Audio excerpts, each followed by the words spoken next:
Hi. It's very easy to link a payment to a sales order in simpliRP. We will now record an expense payment for 1000 rupees.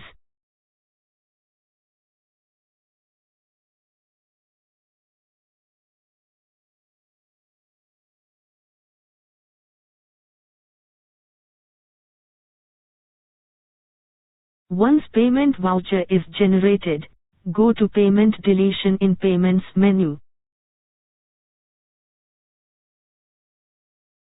Select that particular payment voucher number and mark it to that particular sales order.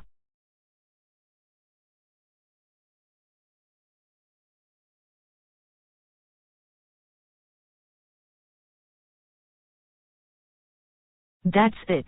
We can now go to Sales Order Project Costing Sheet. You can see that payment is appearing for against that sales order. Please feel free to contact us to know about more features. Thank you.